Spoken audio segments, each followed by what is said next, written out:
Hello കൂട്ടുകാരെ, എന്താ ഏട്ടൻ വരുന്നതും കാത്തും ഇവിടെ ഒരാൾ നിൽക്കുന്നുണ്ട് കേട്ടോ. കാരണം എന്താ, ചേട്ടൻ പുറത്ത് പോയി വരുമ്പോൾ ഒരു സാധനം കൊണ്ട് തരാമെന്നൊക്കെ പറഞ്ഞിരുന്നു. അപ്പോൾ ആൾ ആ ഭയങ്കര ഹാപ്പിയിൽ ഇങ്ങനെ നിൽക്കുമായിരുന്നു.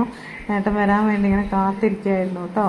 അപ്പം കൊണ്ടുവന്നത് എന്താണെന്ന് വെച്ചാൽ പിന്നെ പൊറാട്ടയായിരുന്നു കേട്ടോ. പൊതുവെ രാത്രി എന്തെങ്കിലും അരിദോശ അങ്ങനെ എന്തെങ്കിലും ദോശയ്ക്കാവും പൊതുവേ ഉണ്ടാവുക, അല്ലെങ്കിൽ ഗോതമ്പ് ദോശ, ചപ്പാത്തി. അപ്പോൾ ഇന്ന് എന്തെങ്കിലും പുറത്തുനിന്ന് എന്തെങ്കിലും വാങ്ങിക്കാമെന്ന് പറഞ്ഞിട്ടുണ്ടായിരുന്നു.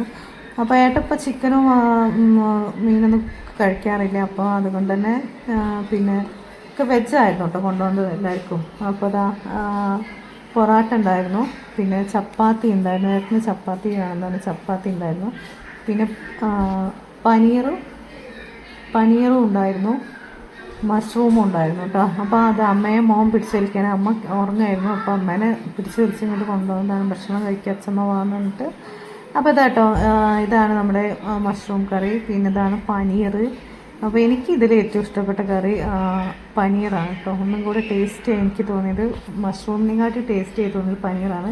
മഷ്റൂം എനിക്ക് വീട്ടിൽ ഉണ്ടാക്കുന്നതാണ് എനിക്ക് ടേസ്റ്റ് ആയിട്ട് തോന്നിയത് കേട്ടോ. അപ്പോൾ ഞങ്ങളെല്ലാവരും ഒരുമിച്ച് നിലത്തിരുന്ന് കഴിക്കുമ്പോൾ എല്ലാവരും നല്ല രസമായിട്ട് ഇങ്ങനെ ഇരുന്ന് സംസാരിച്ചിങ്ങനെ കഴിക്കാമല്ലോ വിചാരിച്ചിട്ട് ഇങ്ങനെ ഒപ്പം ഇരുന്ന് കഴിക്കാം കേട്ടോ. അപ്പോൾ ഓക്കെ, ഇത്രയേ ഉള്ളൂ ഇന്നത്തെ രാത്രിത്തെ ഫുഡ് ഇതാണ്. Okay, good night, sweet dreams, by.